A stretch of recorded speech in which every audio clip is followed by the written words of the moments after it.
Everything that we do needs to be documented. It needs to be an actual process first. It needs to not just be shooting from the hip. I mean, our generation, we grew up seeing Rambo get the M60, mow everybody down, hold the M60 at his hip, firing.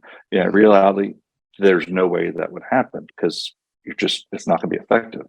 Same goes for running your business. It needs to be a repeatable process.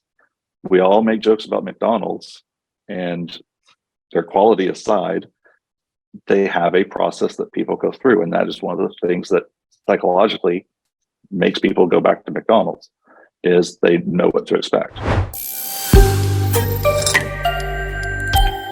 Well, some other processes, some other really important things are, you talked about lead intake and kind of processing, but attending appointments, how you make offers, processing buy contracts, different processes for exit strategies, like how you wholesale, how you build your buyers list, how you keep that fresh, how you rehab, your rehabbing processes, your budgeting processes, on and on, right? Everything that we do needs to be documented. It needs to be an actual process first. It needs to not just be shooting from the hip. I mean, our generation, we grew up seeing Rambo get the M60, mow everybody down, hold the M60 at his hip, firing.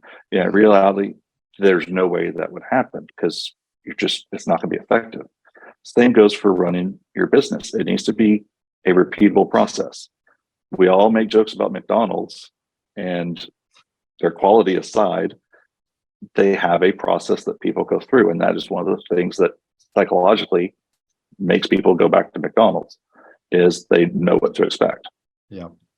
Customers on the same side, whether it's a buyer or seller, even if it's partners, if you're working with title companies or a separate TC company or contractors, having that process makes it easier for them because they know what to expect.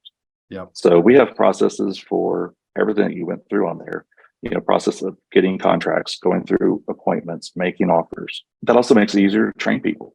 Everybody on the team is going to bring a little bit of flair, a little bit of difference, in their personality or their skill set, and they can apply things to it, and they can have some ownership of those minor things, but you have the main steps for them to go through. Right. Some of the things that have evolved for us over time are, we're selling a flip, and there's a few repairs that are negotiated after we've got it under contract. Okay, not a big deal, it happens, but it's really bad when you forget. You assume somebody else has done it, or you assume that it's been done because the contractor told you it was done, but nobody's gone to verify. Right. Well, I thought you were going to verify. No, I thought you did last time. Have it documented, have a process of how to do it. Will save you face, save you money, most of all, and save you time. Yeah, that's awesome. Yeah, and a lot of, you mentioned Asana earlier. We're kind of power users of Asana and have been for a long time, but you can have dependencies inside of there too, right? There's like tasks that somebody has to do, but there's dependencies on that. Like, you can't do that until this is done, and unless everybody can see what everybody else has to do, it's just turn it into like a production line, right? And everybody knows what their role is and who's responsible for what. If somebody gets hit by a truck, then you just reassign those tasks to somebody else, right? Yep.